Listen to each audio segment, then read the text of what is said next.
It doesn't happen all at once, and that's exactly why you don't notice it. The slow, quiet way your world begins to shrink, almost like it's trying not to be seen. Because at first, it feels harmless, even comfortable, like slipping into a warm bed after a long day where nothing can surprise you, nothing can hurt you, and everything feels predictable, safe, controlled. But here's the strange part.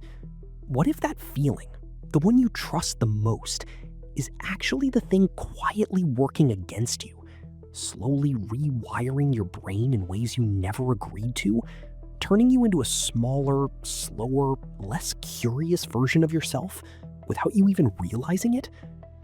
Think about your last week for a moment. How many things did you actually do differently? Truly differently? Not just slight variations of the same routine, but something unfamiliar, something that made you hesitate even just a little. Or did your days blur together, one predictable step after another, waking up at the same time, opening the same apps, thinking the same thoughts, avoiding the same risks? Because it's easier that way, right? And this is where it gets interesting. Your brain loves easy.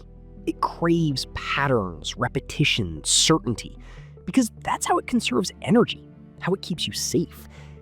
But what most people don't realize is that the very thing that feels like safety might actually be starving your mind. Your brain isn't built for comfort. Not really. It's built for adaptation, for challenge, for novelty. And when you stop feeding it those things, something subtle begins to happen beneath the surface. Connections that once sparked with energy begin to weaken. Curiosity starts to fade, and slowly, almost invisibly, your world becomes narrower. But you don't feel it as loss, you feel it as normal. And that's the trick, because comfort doesn't announce its consequences, it hides them behind routine. It whispers softly, "You're fine. Stay here. There's no need to try something new."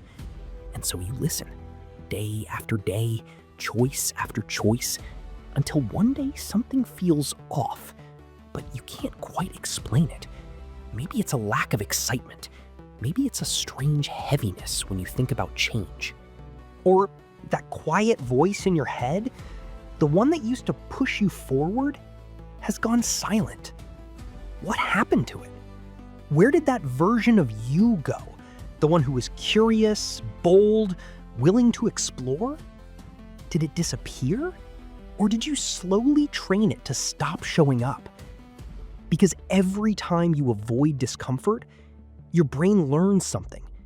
It learns that discomfort is dangerous, that uncertainty should be avoided, that growth is optional. And over time, that lesson becomes a rule, and that rule becomes your reality. You start filtering your choices through an invisible barrier, choosing only what feels familiar, what feels safe. And without realizing it, you stop expanding. But here's where it gets unsettling.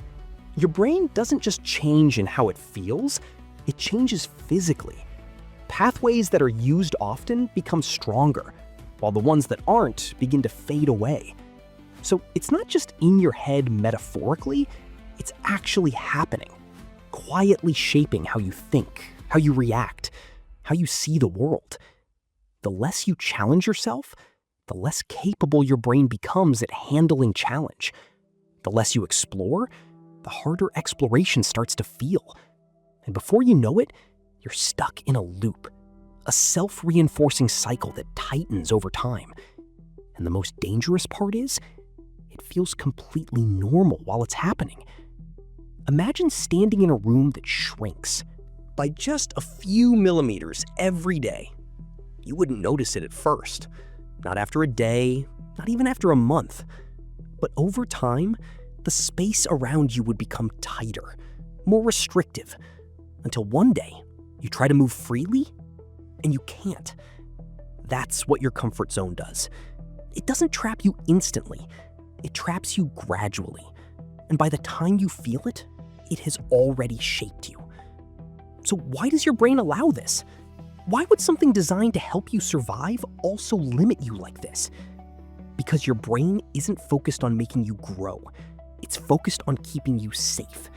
And in its language, safe means predictable. Anything unfamiliar is treated like a potential threat, even when it's actually an opportunity. So when you step outside your comfort zone, your brain pushes back. It creates fear, hesitation, doubt, not because you can't handle it, but because it hasn't learned yet that you can. And if you never push through that resistance, your brain never updates that belief. It stays stuck in an outdated version of reality, one where you're smaller than you actually are. But here's the twist. That discomfort you avoid, the one that feels like a warning signal, is actually the doorway to growth. It's the moment your brain is about to adapt, about to build new connections, about to expand what it believes is possible. Every time you lean into something unfamiliar, you're not just having a new experience, you're reshaping your mind. You're telling your brain, this is safe too. This belongs in my world. And slowly, that invisible barrier begins to move outward. But if you keep choosing comfort, the opposite happens. The barrier moves inward. And one day, you might find yourself living a life that feels smaller than it should, wondering why things that once excited you now feel overwhelming, why risks feel heavier, why change feels harder, without realizing it wasn't sudden. It was a gradual narrowing built from thousands of small choices to stay where it's easy. So the real question isn't whether your comfort zone is dangerous. It's whether you're aware of what it's doing to you right now, in this moment.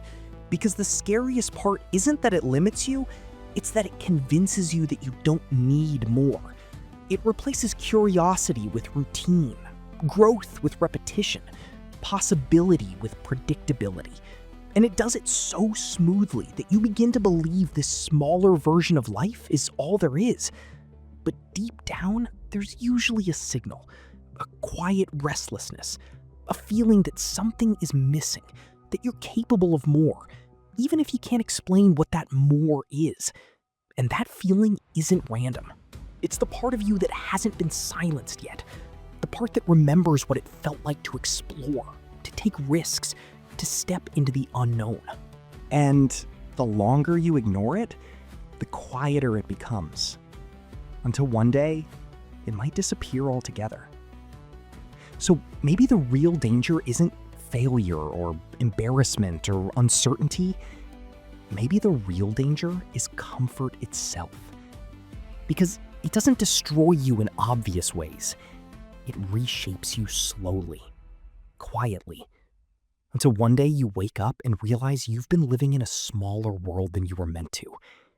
And the version of you that could have existed never got the chance to emerge. And by then, the question isn't just how to grow, it's whether you even remember how.